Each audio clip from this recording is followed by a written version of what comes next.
मैं भूपेंद्र सिंह हूँ और मनरेगा और निर्माण मजदूर फेडरेशन जो सीटू से संबंधित है उसका राज्य का महासचिव हूँ और राज्य श्रमिक कल्याण बोर्ड का भी मेंबर हूँ। आज हमारी यूनियन के माध्यम से यहाँ जो श्रमिक कल्याण बोर्ड है हिमाचल प्रदेश का, उसकी जो 47वीं जो बैठक है यहाँ प्रस्तावित है, यहाँ होने जा रही है परी महल में। यहाँ आके हमने जो बोर्ड के अध्यक्ष हैं और उसके जो सचिव हैं, जो मुख्य कार्यकारी अधिकारी हैं, उनका एक तरह से घेराव किया, उनको एक मांग पत्र सौंपा। और ये घेराव करने की जरूरत इसलिए पड़ी कि पिछले 2 साल से, जब से वर्तमान सरकार है बनी है, तब से बोर्ड के अंदर 1 लाख से ज़्यादा मजदूर ऐसे हैं जिनके बच्चों की छात्रवृत्ति का पैसा, बच्चों की शादी का पैसा, बीमारी के इलाज का पैसा, मृत्यु होने पर जो मजदूर को जो कुछ सहायता राशि मिलती है, ऐसे जो सहायता राशि है 1 लाख मजदूरों की 500 करोड़ से ज़्यादा लंबित है।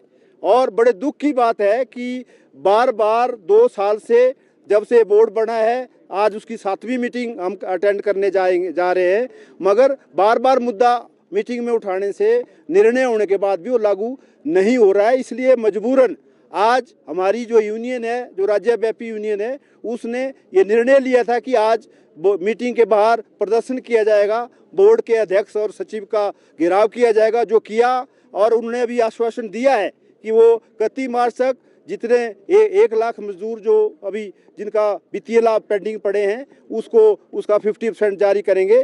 तो आज मैं फिर से इस मीडिया वाइट के माध्यम से ये भी सरकार को भी और बोर्ड के जो अध्यक्ष हैं, अधिकारी हैं, सचिव हैं, उनको आगाह करना चाहता हूं कि अगर ये मजदूरों की गैर कानूनी तरीके से रोकी गई जो सहायता राशि है, ये अगले 31 मार्च तक, जैसा उन्होंने कहा यहाँ, और अभी बोर्ड की मीटिंग भी हो रही है अंदर, उसमें भी मुद्दा उठाया जाएगा।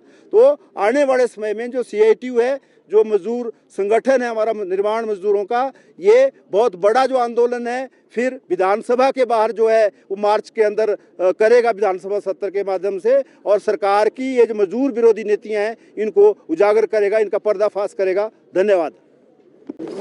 किस बात को लेकर? देखिए, हिमाचल प्रदेश निर्माण मजदूर और मनरेगा फेडरेशन जो सीटू से संबंधित है, उसकी ओर से आज ये जो हमारा श्रमिक कल्याण बोर्ड है हिमाचल प्रदेश के अंदर, उसकी जो बैठक चल रही है, अभी शुरू होने वाली है, उसके अधिकारियों का घेराव हमने किया है। जो चेयरमैन हैं, सचिव हैं और दूसरे आला अधिकारी जो इसके अंदर काम करते हैं। क्यों किया है? क्योंकि जब ये वर्तमान सरकार सत्ता में आई, उसके अगले ही दिन हिमाचल प्रदेश के अंदर जो लगभग 4.5 लाख लोग जो श्रमिक कल्याण बोर्ड के दायरे में कवर थे, आपको मालूम होगा 1996 में हमारे देश में एक कानून बना था निर्माण मजदूरों को लेकर, बाद में उसमें मनरेगा मजदूरों को भी शामिल कर दिया गया। ये कानून हिमाचल प्रदेश के अंदर 13 साल लागू नहीं हुआ था।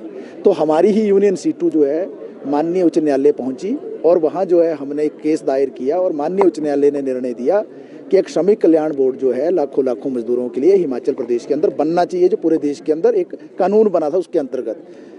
लेकिन इस कानून के बनने के बाद और श्रमिक कल्याण बोर्ड के बनने के बाद जो लगभग 13-14 साल जो बेनिफिट मिल रहे थे मजदूरों को, जब ये सरकार सत्ता में आई, अगले ही दिन पहला निर्णय इसने जो लिया, ये सारे के सारे आर्थिक लाभ रोक दिए।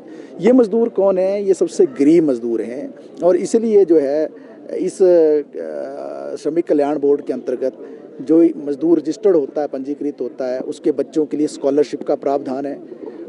अगर उसके घर में बीमारी हो जाए उसके लिए मेडिकल सुविधा का प्रावधान है। किसी की मृत्यु हो जाए तो मृत्यु के लिए राशि का प्रावधान है। इसके साथ साथ बहुत सारे अन्य प्रावधान हैं, जिसमें पेंशन का भी प्रावधान है, दूसरे भी प्रावधान है। ये सारे प्रावधान जो है पिछले 2 साल से रुके पड़े हैं और मजदूर काफ़ी परेशानी में हैं। लगभग 1 लाख मजदूर तो ऐसा सीधा जिसको कोई बेनिफिट नहीं मिल रहा है।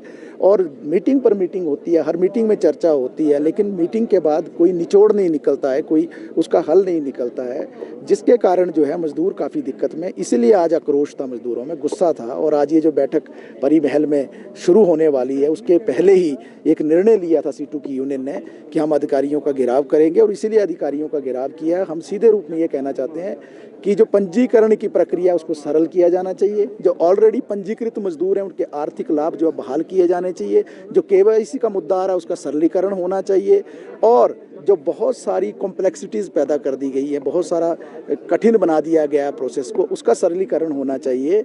अगर ये सारी बातें नहीं होती हैं तो निश्चित तौर से आपके सामने ही हमने चेयरमैन और सचिव को कहा है कि अगर इनका समाधान नहीं होता, आने वाले समय में एक बड़े आंदोलन की ओर जो है हम हिमाचल प्रदेश के अंदर बढ़ेंगे। और ये लगभग लाखों जो मजदूर हैं, ये जगह जगह जहां अधिकारी जाएंगे इनके, जैसा आप चेयरमैन साहब कह रहे हैं कि हम जिलों का विजिट कर रहे हैं, तो जाएंगे तो वहां पर इनका मुकाबला जो है मजदूरों के आंदोलनों से होगा। इसलिए बेहतर ये है कि आज की जो बैठक है उसमें इस संदर्भ में उचित निर्णय लें और मजदूरों के आर्थिक लाभ जो है उसको तुरंत जो है बहाल करें। और फिक्र हमेशा मेरे साथ रहता है। भूषण ज्वेलर्स, अनमोल रिश्तों के लिए।